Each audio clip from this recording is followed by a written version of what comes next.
So we'll now hear from our third and final panel this afternoon. Our panel will discuss opportunities to prevent and treat STIs online.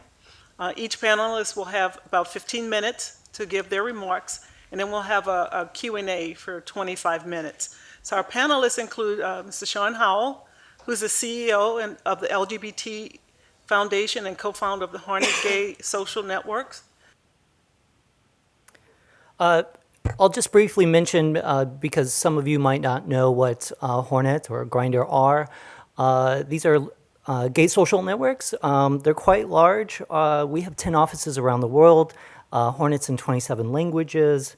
And just a kind of overview, we have 25 million gay men who use our app, and we have 2 billion ad impressions per month. And what that means is that these gay men are logging into our product 7 times a day. And so that's a pretty significant amount of their time and energy, and they're there just to engage with gay content, whether that's making a new friend, reading news articles, or meeting someone for sex even. I'm not the only gay app in the world. There's others. Oftentimes when the 3 companies are presenting together, we only talk about ourselves. But I want to kind of talk about this in a context of all of us together. And, these are their numbers, so I may have them incorrect. But at the end of the day, we're talking about something more than 20 million gay men using social apps every day. And there's a huge opportunity there.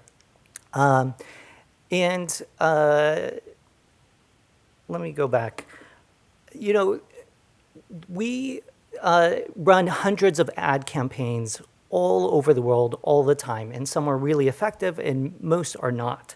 I think the one thing that should stick out, if we ask our users if they've ever been tested for HIV, 30% say they have never had an HIV test in their lives. And so these are, our key population who are sexually active and at super high risk. And so that's really where we should be driving a hammer. How can we move that number? It's actually a scarier number than that, because if you ask, who had a HIV test in the last year or 2 years, the person might say, yes, I've had an HIV test, but it was 3 years ago or something like that. A lot of the interventions that you think maybe we should do or can do, at the end of the day, we're not public health experts. I'm no different than Facebook, and you're not going to look to Facebook to drive health and innovation. But we are a willing partner. I'm only here today not because I have a degree in public health, but because my 25 million users are getting HIV. Like, I can see in real time, we actually ask them their HIV status, and they can change it. And I see that number, and we pass that on to UNAIDS. And if you go to UNAIDS map, their public measures of MSM are actually Hornet data. So we have data, and we're sharing it in real time. And, we can do more studies. And, I'm the chair of the Center for Public Health and Human Rights at the Johns Hopkins School of Public Health. And I love research. I love epidemiology, but we already know a lot of the things that we should and can be doing. And I kind of want to illustrate and talk about what are we doing on these apps? And, I'm not going to ask the room how many people know what share of voice is, but if you even know what that concept is, it's really about how, if you're standing in the Grand Canyon and you shouted as loud as you could your public health message, the reality is there's thousands of other people standing on that Grand Canyon shouting some other message. And the way digital advertising works now is you don't even get to shout out into the Grand Canyon. You get to shout out into like thousands of little bottles and throw them off into the Grand Canyon. And that's how you're competing. It's not that you post something on the internet and everyone's going to find it. That's not how the internet works anymore. So I think understanding what share of voice is and the little that is actually done. So where you see 100 NIH papers talking about using gay apps, last year. But in reality, no one has done anything. I mean, there's really no major public health campaign on any gay app nationally. We have local ones, but as a share of voice, I mean, it's insignificant, and that's given that it's self-identified your target market. It's not that you have dilution of your ads, like say if you were to do it on Facebook or some other means. So,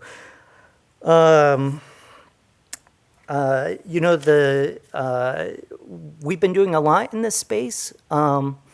And when we started our app, we actually created the Know Your Status program. So before the app even went live in 2011, we were the first ones to do this. It was actually the motivation for the founders to even build this app. We all had a different life at the time.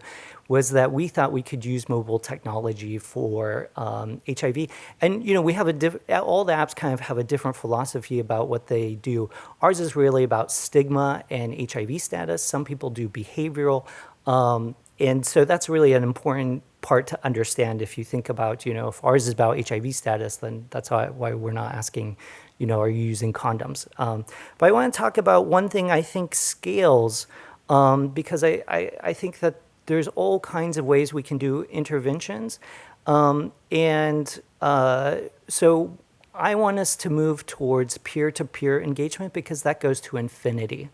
And we can use peers to be the knowledge source. And so, people might not trust a public health professional, or they might see fake news, but at the end of the day, it doesn't matter if the person's right, but if your friend tells you something, you're more likely to believe it than say, something you read on the internet. And the competition now is tough. Think back to that share of voice. If I go on Facebook right now, the only ads I see related to HIV are actually full of fake news. It's actually all these lawsuits against Gilead about, do I have bone density issues or kidney failure? And so I can join this lawsuit. But think of the message that is communicating. It's actually that PrEP is dangerous and don't take it.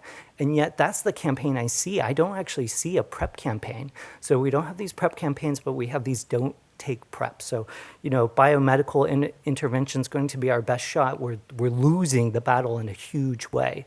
In fact, it's being used against us rather than for us. So just a little bit about the Health Ambassador Program. We have 1,000 health ambassadors globally. We have a full-time health strategist who has 20 years experience working on HIV. He ran the INMAC PrEP campaign. He's been with us for several years. His name's Alex Garner, and he runs this Health Ambassador Program, which is to scale up the competency level of our users and reward them with a badge that says that they're a health ambassador, and so that you can talk to them. I'll share a little. I think I have some stats. It's proving really popular. It's proving popular for the men inside the program.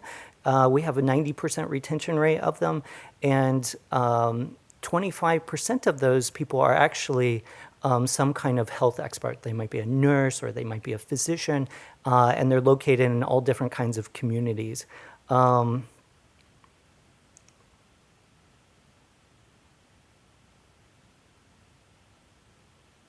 We're also piloting programs in Ukraine and in Thailand and in Taiwan to have our health ambassadors receive additional training with local NGOs or the Ministry of Health or the American CDC in the case of Ukraine. I'm not going to go into this slide. I think it's probably more fun for you to ask me questions at the end. I'm gonna pick on public health for a little bit because, I often see the public health's approach to working with gay men and that they're trying to cure us of sex. And that I know people will take offense to that. Everyone always does when I say it. And, I have great friends who are co-authors, but I repeat that fact to them all the time. when we do something, we're trying to do something that doesn't increase stigma. And I think sometimes just as public health officials, we always drive back to things that increase stigma. And we know that this is the number one culprit. And, it's not that I have I need to make partner notification the enemy, but think of the implication of expanding partner notification, that's anonymous. I'm trying to get gay men to have mature conversations with each other about their health and build their competency. And here we're telling each other that we can't disclose that we have some kind of a STI. That is backwards to me. And, we do research on trying to look at what's effective. And I just think that there's a bigger opportunity for things that scale than doing some of the many public health things that do come across our desk. And so I have a wish list, just like everyone so far.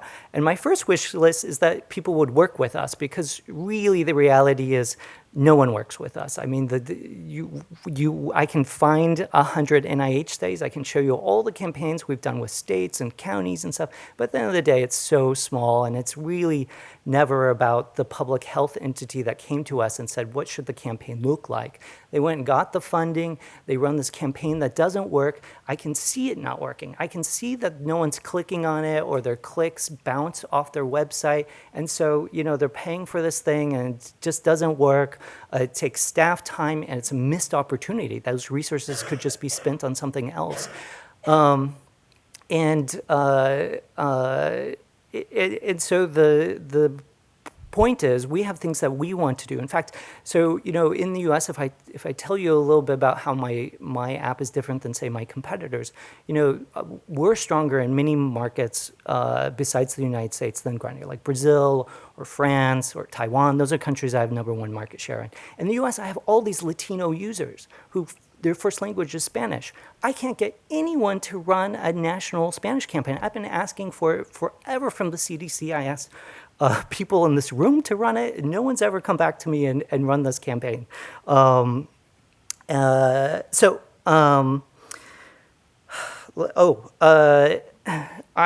working on, we always talk about HIV and social determinants and things like that, but we know we have a mental health crisis as well. I think if more people start from that framework, you hear people talking about the fourth 90, it really probably should be the first 90, because we're just not going to solve these other issues unless we work on total wellness. I mentioned, but I want to hit this point home, we can scale campaigns. I mean, we have billions of ad impressions across all the networks.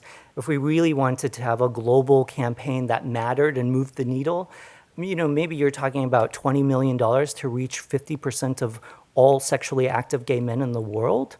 That should be done, and it should just be run until it hits saturation. Like Global Fund could do that, Gates could do that.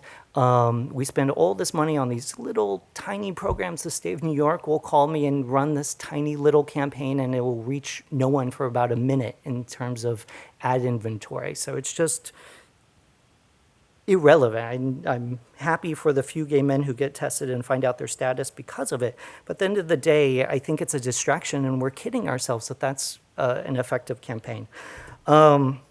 We have the data. We share it with UNAIDS. We have tons of data. You want data, we can work with you on data.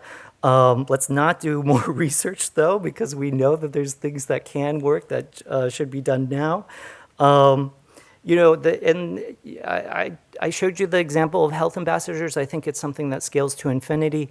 But at the end of the day, we need an Uber of gay men's health, and we need something that's frictionless. And we're piloting getting self-tests with cryptocurrency and blockchain.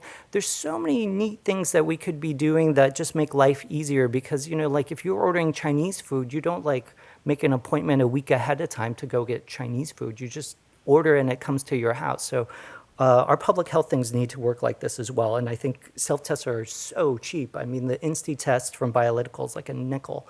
So those are my big points. So I hope you have hard questions.